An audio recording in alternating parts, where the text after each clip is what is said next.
Buenas noches, soy René Ruiz y quiero darles la bienvenida a su programa Hechos y Derechos que transmite la televisora por internet público y privado.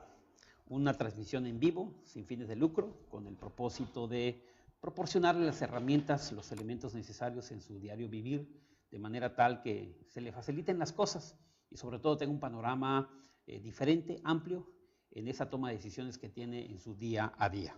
Lo invitamos a que interactúe con nosotros en este programa a través de una pregunta, un comentario, alguna sugerencia, algo que quiera aportar a esta entrevista, de manera que esta interacción entre ustedes y nosotros podamos salir todos altamente enriquecidos. El programa de hoy tenemos la reforma a la Ley Federal del Trabajo, una reforma que nos tomó no por sorpresa, porque ya veníamos siendo anticipados, pero precisamente el Día del Trabajo, el pasado 1 de mayo, hace algunos días atrás, se publica en el Diario Oficial de la Federación la reforma a esta ley y precisamente hemos invitado a un especialista en materia laboral, al licenciado Robertier Vázquez Monterreza. Abogado, bienvenido. Muchas gracias, buenas noches. Pues muchas gracias por la invitación. Agradezco este espacio para poder platicar respecto a algunos de los pequeños puntos que se suscitaron ahora con la bien llamada reforma laboral que entra y sale a la luz pública el 1 de mayo de este año. Se habla, de manera de introducción, se hablaba ya hace tiempo y hoy nos los confirman, la desaparición de las juntas de conciliación y arbitraje y por consecuencia también la desaparición de la Junta Federal de Conciliación y Arbitraje. ¿Qué lo sustituye o en qué consiste esto? Efectivamente, o sea, esto ya se venía cocinando en tiempos anteriores, la desaparición de las juntas locales y federales de conciliación y arbitraje, o bien llamadas las juntas de conciliación y arbitraje. Como era bien sabido, estas autoridades se encargaban del arbitraje en sí, de las relaciones de obrero-patrón en caso de despidos de los trabajadores, ¿verdad? Ahora bien, estas juntas desaparecen, ¿sí? Desaparecen y entran en funciones los centros de conciliación, ¿sí? Centros de conciliación, o sea, o los bien llamados prejudiciales, o el Centro de Conciliación Federal y Registro Laboral. Quiere decir entonces, mi estimado abogado, que al desaparecer lo que lo sustituye entonces serían los centros de conciliación o quedan fuera. ¿Cómo está este asunto? Los centros de conciliación son órganos autónomos, no dependen de la entidad federativa en donde se encuentren, ¿sí? Son órganos con personalidad jurídica propia, patrimonio propio, o sea, todo el personal. O sea, esto es en primer orden cuando un trabajador, vamos a poner por ejemplo, cuando un trabajador se siente que ha sido despedido, en primer orden debe de acudir a los centros de conciliación con el objetivo de mandar citar al patrón para poder llegar a un arreglo conciliatorio y evitarse el juicio. Que podría seguir siendo la reinstalación o la indemnización. Efectivamente, o sea, las acciones principales, tanto que lo reza la Ley Federal del Trabajo como lo reza ahorita, son dos: la reinstalación, efectivamente, y la indemnización constitucional.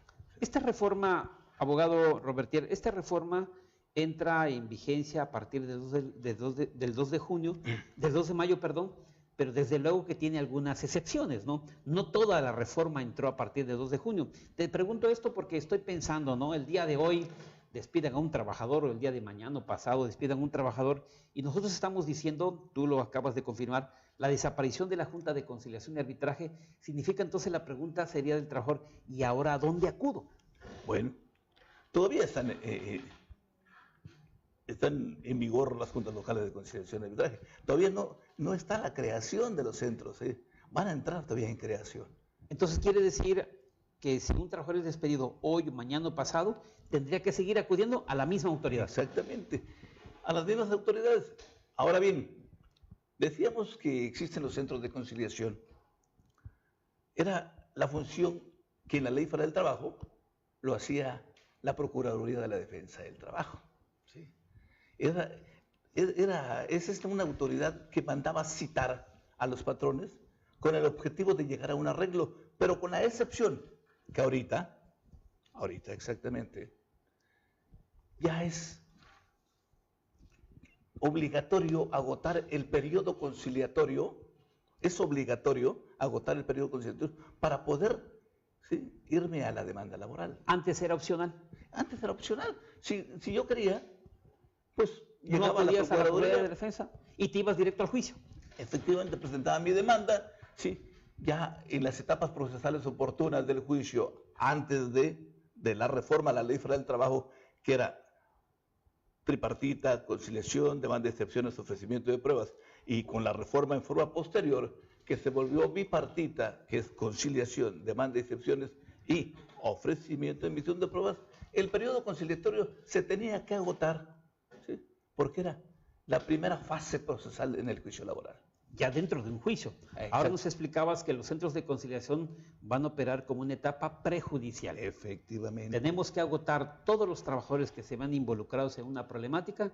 A partir de la reforma y en cuanto se crean estas autoridades, tendrán que agotar esta etapa prejudicial, y si no llega a un acuerdo, entonces iniciamos el juicio. Efectivamente, o sea, ese es en primer orden. O sea, quienes no lo agoten y quieran presentar su demanda ante la autoridad, que en este caso serían tribunales, ¿sí?, el tribunal, al no ver que no se agotó ese bendito periodo conciliatorio, lo va a remitir a los centros de conciliación, ¿sí?, lo va a remitir para que se agote. Si no se agota, simplemente no se puede, o sea, la demanda se admite, pero al final pierde tiempo. ¿Cómo? Digo, al final pierde tiempo. Tendríamos que, nos estabas explicando, abogado, que la etapa prejudicial es obligatoria, sea que le hagas caso o no. De todas maneras, si no le haces caso, te regresan y estás perdiendo tiempo. Efectivamente. Ahora, tengo entendido, abogado, corrígeme por favor si estoy mal, tú eres el especialista. Antes la Junta de Conciliación y Arbitraje pertenecía a la Secretaría del Trabajo y por consecuencia al Poder Ejecutivo. Ajá. Con esta nueva modalidad, esta autoridad laboral, tribunal laboral o juez laboral, ¿va a pertenecer a qué poder? Al Poder Judicial. Al Poder Judicial.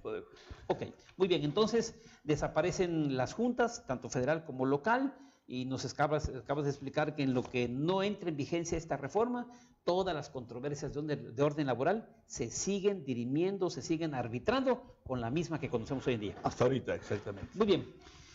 Nos hablan también, la reforma nos trajo un nuevo requisito de los contratos de trabajo.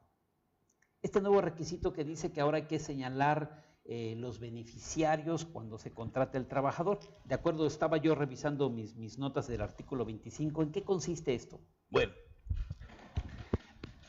la reforma nos trae que hay una adición y nos dice de que en los contratos deberá el trabajador de señalar los beneficiarios en caso de muerte del trabajador para que se le paguen sus prestaciones, como son vacaciones, aguinaldo, primas vacacionales o salarios de vengados. Prima de antigüedad. Salarios de vengados, sí. Verdaderamente yo siento de que el artículo 501, ahorita que nos habla de la Ley Federal del Trabajo, ¿sí?, hay en su apartado nos indica de que quienes pueden promover un juicio, ¿sí?, laboral cuando existe muerte del trabajador, aquellos los legítimos beneficiarios, ¿sí? Ahí la polémica, yo siento que hasta cierta forma polémica, porque al determinar ya en el contrato quiénes quiero que les corresponda, entonces quedarían acéfalos los derechos de las otras personas que también se consideren beneficiarios en el juicio. A ver, déjame ver si entendimos bien o yo estoy comprendiendo equivocadamente. Al contratarme tú como mi patrón, si yo señalo en el contrato que mi beneficiario va a ser mi esposa, ¿mis hijos ya no podrían acudir a un juicio laboral? En un momento determinado, así lo prevé, así lo dispone, ¿sí? O sea, obviamente que nos remonta a la Ley Federal del Trabajo, el 501, el 502 y el 503. O sea, queda esa obscuridad, exactamente, queda obscuridad, pero siento que en un momento sí pueden solicitar, porque también se consideran un derechos, son legítimos beneficiarios. Claro, porque al designar en mi caso como trabajador que mis beneficios o los salarios y prestaciones solamente lo cobre mi esposa, estaría yo quitando de la jugada a mis hijos. Sí, obviamente. Y como tú bien decías, el artículo 501 de la Ley de Trabajo, mis hijos siguen siendo beneficiarios. Claro. Hasta podrían ser mis padres los beneficiarios. Efectivamente, beneficiarios en su defecto.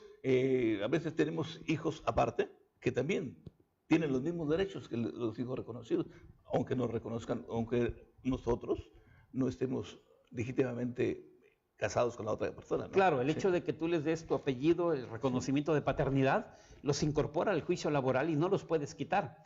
Pero aparentemente la reforma nos está diciendo que el hecho de que los menciones quiénes pueden ser los beneficiarios, pudiendo ser muchos, al señalar uno o dos, estarías quitando de la jugada a los demás. Sí. E incluso estaríamos quitando de la jugada a aquellos que posiblemente todavía no existan y que también son hijos. Y fíjate que con la famosa reforma de los derechos humanos habría un retroceso, porque tanto estos tienen derecho como tienen los demás. Claro, todos tenemos ese derecho. Exacto, muy bien. También nos hablaba la reforma acerca de los convenios de terminación laboral que se ratifican ante la Junta de Conciliación hoy por hoy, el día de mañana ante la autoridad laboral, llámese juez o tribunal, pero hay una nueva modalidad en cuanto a esa famosa terminación de contratos laboral. ¿En qué consiste estos cambios, abogado? Sí. Anteriormente, en la Ley del Trabajo, o la Ley del Trabajo, no, sí, en el artículo 33 se dice que todos los convenios o liquidaciones para que tengan validez tienen que ser ratificados ante la autoridad. ¿Sí? Ahora bien, se le inserta un apartado más en donde indican de que los convenios también pueden realizarse entre particulares. ¿Sí? Se pueden realizar entre particulares, o sea, tienen la validez. Efectivamente, tiene la validez ese convenio, el cual la autoridad competente, los centros de conciliación o los tribunales que conozcan del juicio van a verificar si en dichos convenios no existe la renuncia de derechos. ¿Sí? Si no hay renuncia de derechos, se aprueba, ¿verdad? Tiene la validez general. Pero si existe la renuncia de derechos, en cuanto a la renuncia de derechos, carecen de validez, y en cuanto al demás clausulado, todavía le dan la calidad. Esto significa, abogado, que sigue permeando el hecho de que el trabajador, en forma verbal o por escrito, no puede renunciar a sus derechos. No, o sea, los derechos son irrenunciables. ¿Sí?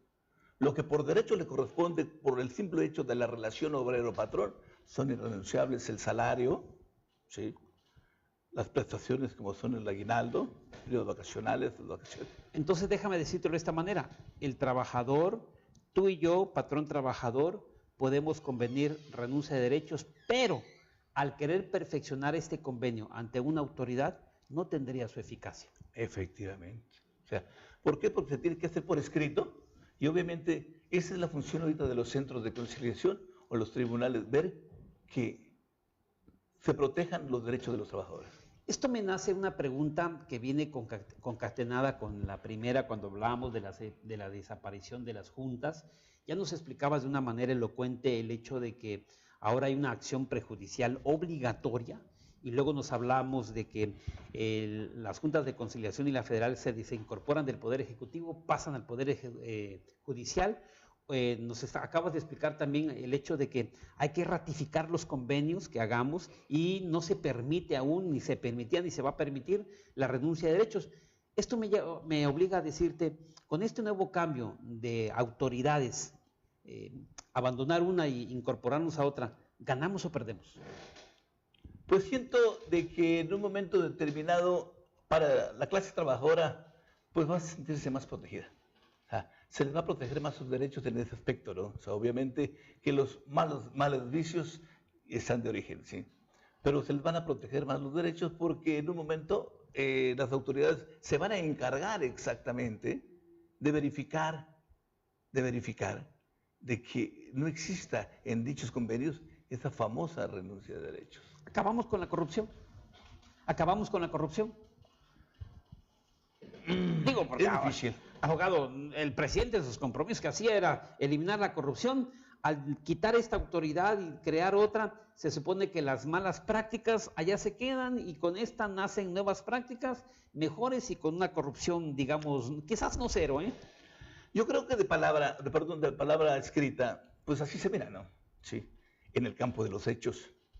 Y en el campo de las prácticas. Sí, claro. Sí, no creo que podamos cambiar el carácter no se modifica de la noche a la mañana y nuestras malas prácticas no desaparecen de la noche a la mañana. Obviamente, sí, hay que recordar que todos queremos llevar agua a nuestro molino, sí, con el único objetivo de sacar adelante algún juicio o X cosas.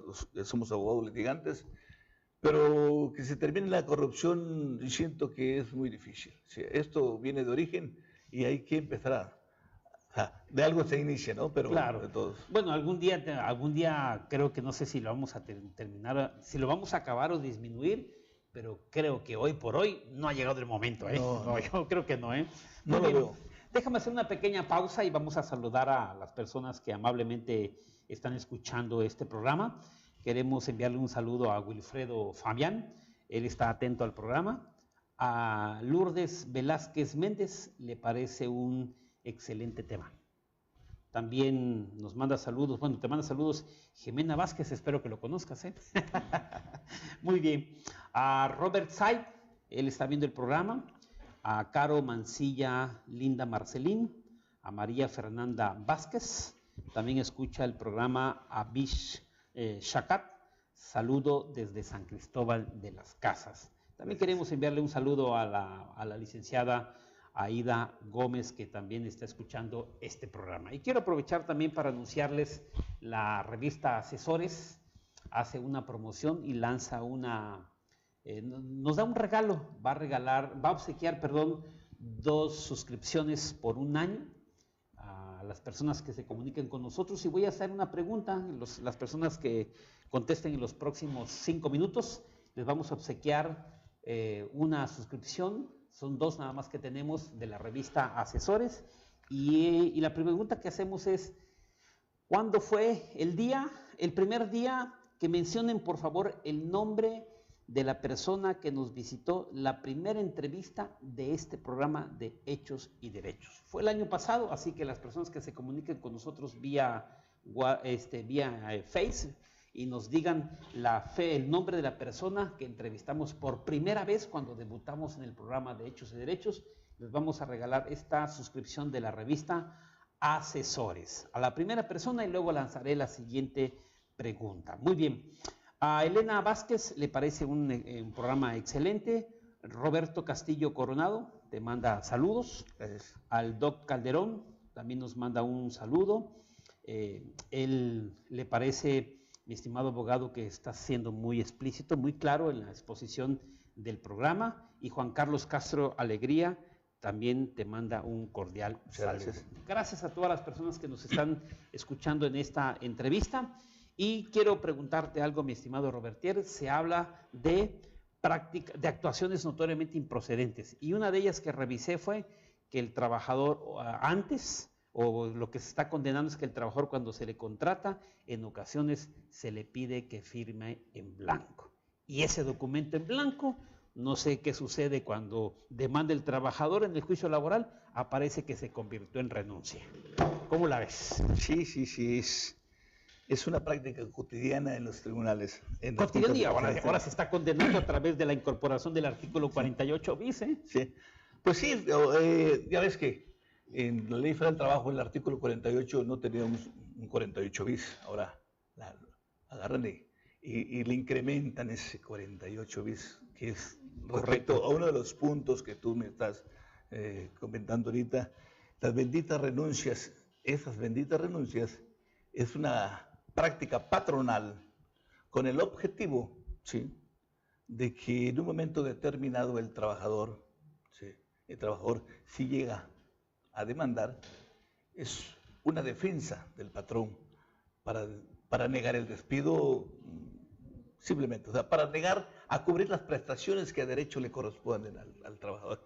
Es una mala práctica que incluso, ¿sí?, en algunas empresas no solo es la renuncia, no solo es la famosa hoja en blanco, sino algunos hasta les hacen firmar pagarés en blanco con el único objetivo de garantizarse de que el trabajador en la terminación de la relación obrero-patrón no demande. Aunque abogado, ahorita que mencionas, digo, y lo tomo como verdadero porque eres brillante como abogado en materia laboral, aunque la reforma del 48 bis no contempló los pagarés que se hacen, estoy de acuerdo contigo, pero no lo contempló, se le olvidó o no sé qué quiso hacer, ¿eh? Sí, pues no sé qué pensaron nuestros legisladores en ese momento. ¿Sí? Porque debieron haber tomado esa práctica, ¿eh? Sí, porque es una práctica, es un vicio del patronal. Igual de dañina la renuncia, el documento que se te firma en blanco y se convierte en renuncia con el tiempo, como también el pagaré. Obviamente que ya en juicio, a sabiendas de que uno como trabajador no firmó la renuncia y que uno firmó un documento en blanco, pues ya quedará del abogado, el apoderado legal, ¿sí? Hacer las objeciones necesarias, ofertar las pruebas pertinentes con el único objetivo, ¿sí? De demostrar en un momento que la firma que calza o que está al pie de dicho documento no pertenece a la edad del llenado del documento mismo. Porque también puede ser que te contraten y no te hagan firmar un ojo en blanco, pero te hagan firmar ya la renuncia. Sí, obviamente. Igual de dañino ese. Sí. No. Y obviamente hay que recordar que es la necesidad del trabajador, lo que en ese momento el trabajador contrata, el patrón lo contrata, dice, ¿sabes qué? Fírmeme acá. Lo haces. Claro. Sí, lo haces. Obviamente, porque mi necesidad de llevar los alimentos a casa, ¿sí? Y tener un trabajo seguro, un trabajo digno, ¿sí? Entonces. ¿Consideras que se van a acabar estas prácticas? No, la verdad que no. Me gusta tu sinceridad, ¿eh? La verdad que no. Sí. Me hubiera puesto a dudar de tu capacidad. Digo, no se van a acabar, sinceramente, ¿no? Yo creo que son vicios que vamos a llevarlo, no sé por cuánto, ¿eh? Carga para ustedes, ¿eh? Sí, no. Esto siento yo de que tienen que haber muchísimos cambios para que se puedan dar esos cambios en un apartado de la ley que es el derecho laboral. Es un derecho muy oscuro, es un derecho que casi hay muy pocos abogados que lo litigan por la dilación de los juicios, ¿sí? Y no es práctica cotidiana encontrarse. O sea, ahorita, afortunadamente, las nuevas camadas de muchachos vienen resurgiendo laboralmente, pero como son juicios tardados, casi no son muy litigables. Abogado, realmente en lo que estás exponiendo y estoy pensando, hasta en este momento no ha habido un cambio laboral que realmente hayas dicho, que realmente tú dirías, este cambio fue muy atinado, no has aplaudido ninguno, realmente lo que nos estás diciendo que han sido cambios, tampoco lo has expuesto como sorpresa, tampoco has dado una calificación de 10. Esto me obliga a preguntarte algo. Si en tus manos hubiese estado esta reforma, ¿hubieses hecho esos cambios o realmente no los hubieses hecho? Claro, tú me podrías decir que hubieses hecho otros, claro, eso es perfectamente entendible. La pregunta es, ¿realmente valió la pena este cambio laboral publicado el 1 de mayo? En el aspecto relación obrero-patrón, siento que los cambios se les cambió de nombre. Perdón, se les cambia de nombre, está dentro de la Ley Federal del Trabajo, ¿sí? Nada más que ahorita ya no es Ley Federal del Trabajo, sino es tribunal, o sea, cambia la figura, ¿sí?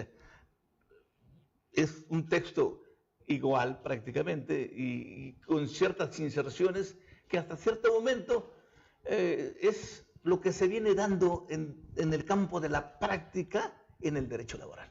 Porque realmente hasta ahorita no me has planteado algo, beneficio como tal, no estoy viendo de tu explicación, ¿eh? Sí, o al menos que no esté entendiendo, ¿eh? Ahora, el beneficio en este caso, pero eso se suscita con el artículo 48 de la ley, ¿sí? Que beneficia a la parte patronal, ¿sí? ¿Por qué? Porque el 48 de la ley, aunque le apliquen un 48 bis, pero en sí la esencia del 48 de la ley, el espíritu del 48 de la ley es, anteriormente, cuando el trabajador en juicio mediante una sentencia o laudo, ¿sí?, condenaban al patrón al pago, ¿sí?, era de los salarios caídos hasta la fecha en que el patrón cumplía, ¿sí?, con el laudo respectivo. Ahorita no. ¿Sí? Ese cambio viene a beneficiar al patrón porque son 12 meses únicamente de salarios caídos. Pero ese cambio que vivimos en el pasado, Robertier, le afectó al trabajador porque podíamos tardar un juicio laboral. Si antes tardábamos 6, 7 años, el trabajador se recuperaba con los salarios caídos. Pero con la acotación laboral que se hace solamente por un año, el juicio laboral puede tardar 8, 9, 10, 11 años, pero el trabajador solo se beneficia en salarios caídos un año. Sí, ahora, se incorpora el 48 bis, como tú dices, el antecedente que tiene y se habla de prácticas notorias improcedentes, simuladas. Pero también esta reforma le trajo una carga para la práctica de orden laboral a los que ustedes se dediquen. Estoy pensando, por ejemplo, en la dilación de las actuaciones que no se llevan a cabo o se van retardando con tal de beneficiar generalmente al patrón. Sí, efectivamente. Pues los juicios, aunque en la ley rece ciertas situaciones, las partes lo hacemos tardado los juicios, la realidad. ¿Sí? Aunque ahorita el 48 bis se refirió a esas situaciones que en dado caso de los abogados litigantes que llegamos a interponer recursos que no son aplicables, o utilizamos artimañas, o utilizamos las mal llamadas o bien llamadas chicanas procesales dentro del juicio con el único objetivo de dilatar los juicios. También contempla la figura de unas sanciones, unas multas, ¿sí?, para aquellas personas que verdaderamente lo veo un poco difícil que se pueda probar. Sí. Porque Robertier, en este 48 bis estaba revisando algunas notas y se habla sobre una condena, voy a usar esa palabra, una condena o un castigo para el actuario que, simulando una actuación que no se lleva a cabo, pero que en papel se practicó. ¿Tú crees que con la reforma a esta ley del trabajo se acabe esas malas praxis? Aunque está escrito, esperemos que al menos, ¿sí?, se llegue a tomar parte para las autoridades, aunque esté escrito. Pero siento que en el campo de la práctica es un poco difícil. Porque quiero suponer, Robertier, que el presidente de la Junta, los actuarios, los secretarios de acuerdos o de mesa o conciliación o proyectistas, como le llamen, al desaparecer esta autoridad y al crearse un tribunal, un juez de lo laboral, se entiende que todo vamos a partir de cero y se entiende que las malas prácticas que se cometieron aquí pasamos en blanco. Eso se entiende, por eso te preguntaba, ¿tú consideras que estas indebidas prácticas que se están llevando acá, al empezar con nuevas autoridades, empecemos de cero? Bueno, esperemos que las autoridades se apliquen bajo ese contexto. Esperemos que las autoridades, primeramente, queda en manos de las autoridades, efectivamente. ¿Sí? Okay. Y hacer valer lo que insertaron en la reforma laboral. Que obviamente, como te comento, la reforma laboral son inserciones de lo que la propia Ley Federal del Trabajo ya nos reza. Muy bien, déjame hacer otra pequeña pausa y vamos a saludar a Alejandra Gurría. A ella le parece un excelente programa. Luigi Gurría también te manda saludos, dice que te manda su respeto y admiración. A la licenciada Aida Gómez le parece también un excelente tema, nos manda felicidades. Rumi Monterrosa, bendiciones, te manda un saludo, es tu familiar, tu hermana. Selene Castañón también te manda muchos saludos y felicitaciones. A Jacqueline nos manda saludos y felicitaciones al licenciado también Robertier. Linda Marcelín, excelente presentación del licenciado Robertier, su respeto y su admiración. Yanela Suárez también te manda felicitaciones. Mira, tienes tantos admiradores, Robertier. Muchas gracias. Walter Frank está viendo el programa. Walter Frank dice, pero ese artículo no era justo, ya que el trabajador podía volver a ser contratado. No sé a qué artículo se refiere. Walter Frank, tú que estás escuchando el programa, si por favor nos quieres ampliar más tu comentario, con gusto, para que nuestro invitado pueda hacer algún comentario al respecto. La licenciada Guadalupe Guzmán Santander, desde la ciudad de Puebla, también dirige la revista Defensa Fiscal, nos está viendo este programa. A Yani Gurría, muchas felicidades también por esta entrevista. Muy bien, Robertier, hagamos una pequeña pausa y yo te preguntaría, desde tu punto de vista de las reformas que hubieron el 1 de mayo de este año, hace unos días, ¿cuál para ti sí es un cambio importante?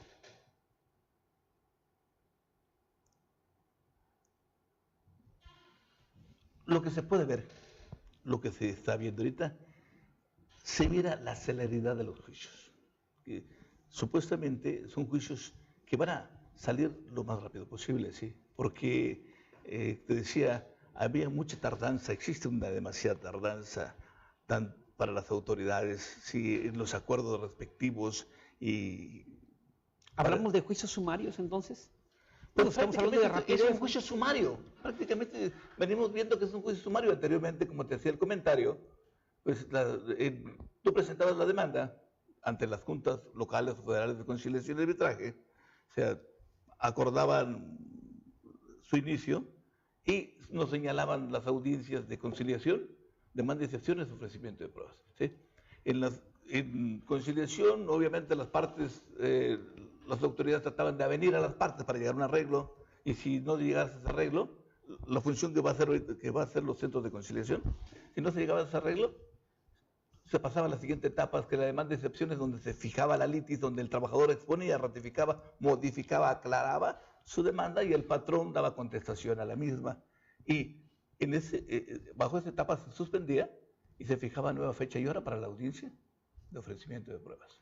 Ahorita ya no. Desde tu punto de vista, abogado, entonces, ¿consideras que la reforma más es de orden procesal en cuanto a tiempos? Sí, o sea, porque ahorita, de acuerdo a la reforma laboral, ¿sí? En la presentación de la demanda el trabajador debe de aportar el material probatorio. Debe acompañar su material probatorio a la demanda, ¿sí? Debe de acompañar para que se desahoguen sus pruebas, salvo que existan pruebas o que se oferten pruebas en forma posterior para tachar a testigos o pruebas para demostrar hechos supervinientes. O sea que, se beneficia de alguna manera el trabajador porque el juicio que podía dilatar mucho tiempo, hoy con esta nueva reforma, desde luego tú nos explicabas hace rato que todavía esta parte de la desaparición de las juntas y la creación de los tribunales y juzgados de orden laboral aún no está, pero cuando llegue su nacimiento, el trabajador se está beneficiando porque estamos hablando de una acotación de tiempo. Efectivamente.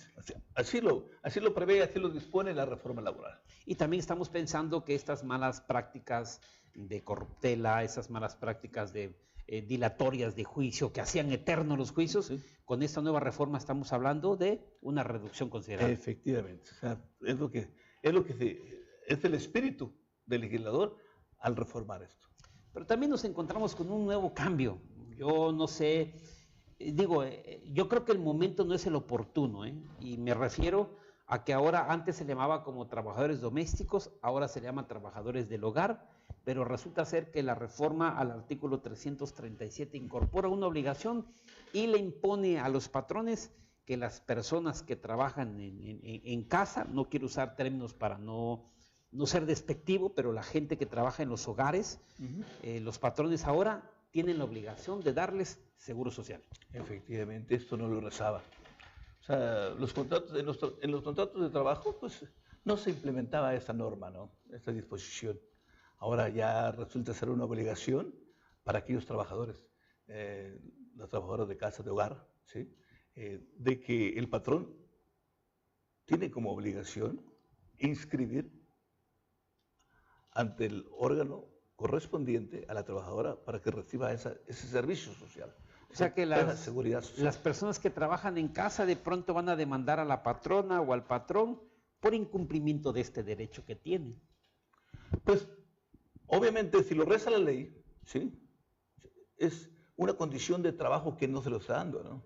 Porque entra dentro de las condiciones laborales. O sea, es una condición. O sea, ya la ley, la reforma ya lo está condicionando al patrón. ¿Sabes qué? Tienes que inscribir. O sea, Robertier, el día de mañana que llegan las personas a laborar a los hogares, 7, 8 de la mañana, 9, no sé, los diferentes horarios que hay, ya va a llegar con esta novedad. Más si el pariente, el amigo, el familiar está escuchando el programa, va a llegar para decirle al patrón, patrón, ya me corresponde que me lleve usted al seguro social. Pues sí, en la entrada en vigor de esto, pues yo creo que todo patrón, toda persona que tenga, que reciba los beneficios de una trabajadora de hogar, pues tiene que cumplir con esa obligación. Encarece el producto, encarece el servicio, y yo decía que no es el momento adecuado por una razón, mi estimado abogado. La situación económica del país no está para más carga. Pero eso no lo previó el legislador. Exactamente. O sea, él lo que prevé es beneficiar a la clase trabajadora. Porque no estoy dando una idea, pero sí voy a plantear una realidad. Yo no digo que el trabajador no tenga ese derecho, la trabajadora no tenga ese derecho, pero realmente ante una situación como la que tiene el país, lo más seguro es que venga una ola de despidos desmedido, porque realmente no es que no quieras pagar, afiliar al seguro social a tu trabajadora, sino que ¿de dónde agarras? Sí, se dan esos casos. La verdad que obviamente la ama de casa va a decir, bueno, para que yo tenga a alguien que inscrita al seguro, ni yo lo tengo, ¿sí? Entonces, mejor agarro y me deshago de los servicios del trabajador, de la trabajadora de casa, ¿sí? Y me quedo haciendo los quehaceres de hogar. Y sabes que viene una parte bien importante, agresiva, fuerte, porque hoy en lo que venía conduciendo mi coche a la entrevista, en la radio ya se están haciendo los anuncios que los trabajadores de hogar, lo que se le conocía como trabajadores domésticos, tienen el derecho de ser inscritos al Seguro Social. Por eso te decía, el día de mañana pasado va a llegar la trabajadora, antes de empezar sus labores, pidiendo que ese día o los siguientes días hay que afiliarlo al Seguro Social. Pues sí, efectivamente, como tú bien decías y en forma acertada me comunicaste o estás comunicando de que la situación económica del país no permite, no se puede dar el lujo de tener inscrito si tú tienes una pequeña empresa, una pequeña o mediana empresa, tienes asegurado a otras personas, sí, y vas a asegurar, en este caso, a una trabajadora de hogar, dice uno, bueno, digo, pensando patronalmente, mejor no contrato y mejor me quedo haciendo yo los quehaceres, ¿sí? Para que me meta yo, por decir, en problemas, o para el trabajador es un gran beneficio, para ellos es un gran beneficio. Te hago una pregunta, abogado, de orden práctico. Si en tus manos hubiera estado la posibilidad de reformar la ley de trabajo, desde luego hubieras reformado muchas cosas, ¿no? Tú que lo vives a diario. No sé, mencióname una situación que no se reformó y consideras que sí debió haberse reformado.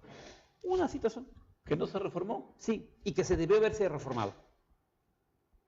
Por ejemplo, sí, vamos a hablar dentro de las condiciones generales de trabajo. Sí. Los horarios de labores, sí, jornadas laborales, sí, se deben de reformar. En un momento determinado se deben de reformar. Nos habla la Ley Federal del Trabajo, nos rezan de 3 tipos de jornadas, ahorita que también se plasma en la reforma, la diurna, la nocturna y la mixta, sí, o sea, y con mayores espacios dentro de la jornada para que el trabajador pueda descansar o tomar los alimentos y así pueda rendir más al patrón. O sea, entonces siento que las jornadas laborales deberían en el campo de la práctica, que se dan muchas jornadas inhumanas, ¿sí?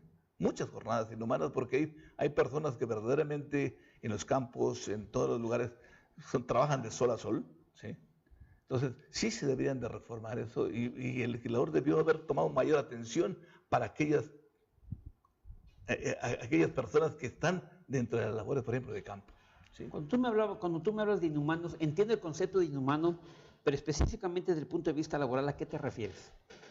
Cuando se trabaja en forma inhumana, en forma excesiva, ¿sí?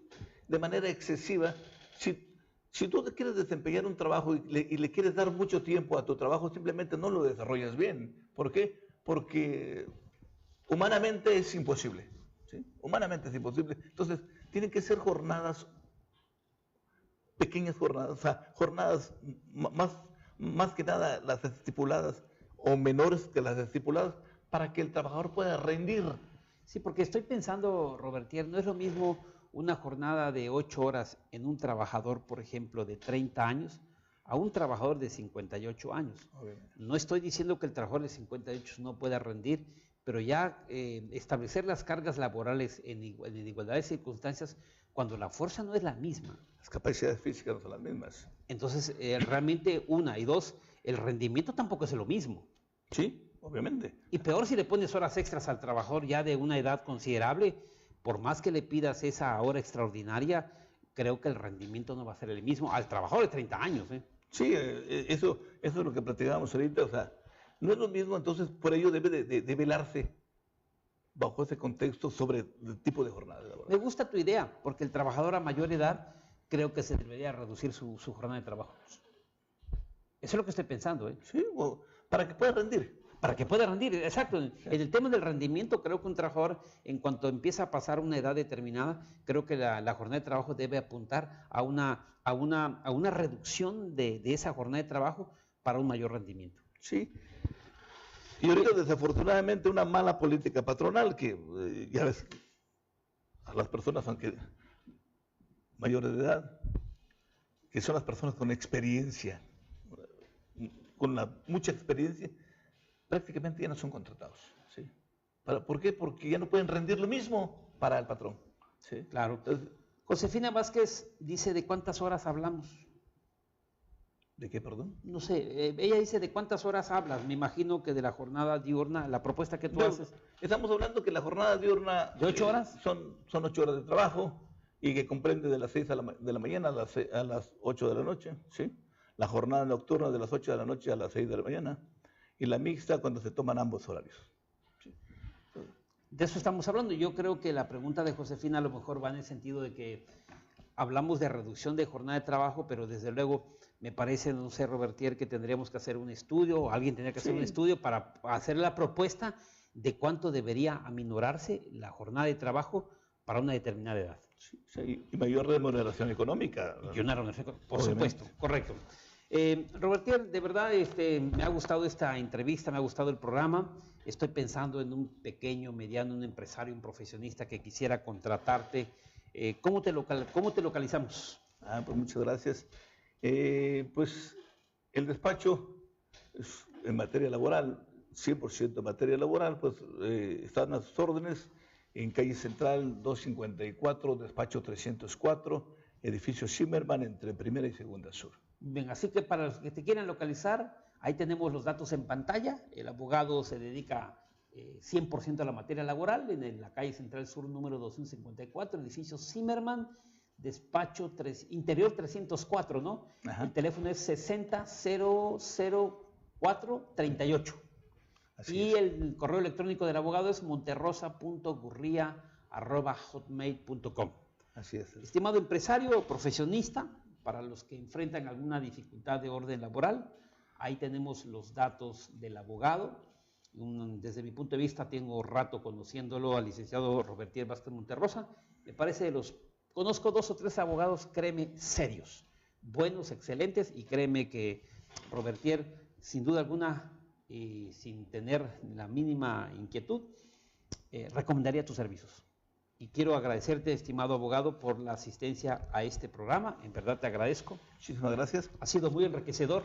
Sé que nos quedaron muchos temas pendientes. No, sí, claro. O sea, no nos metimos a sindicatos, Yo creo que vamos a tener una oportunidad para platicar de ese polémico. Sí, no quise tocar sindicatos porque no obstante que sé que sin duda alguna nos ibas a aportar mucho, pero realmente créeme que la parte de sindicatos necesitamos 1 o 2 programas mínimos para hablar acerca de la reforma de los sindicatos. Pero me parece que sí has dicho cosas interesantes en cuanto a los cambios.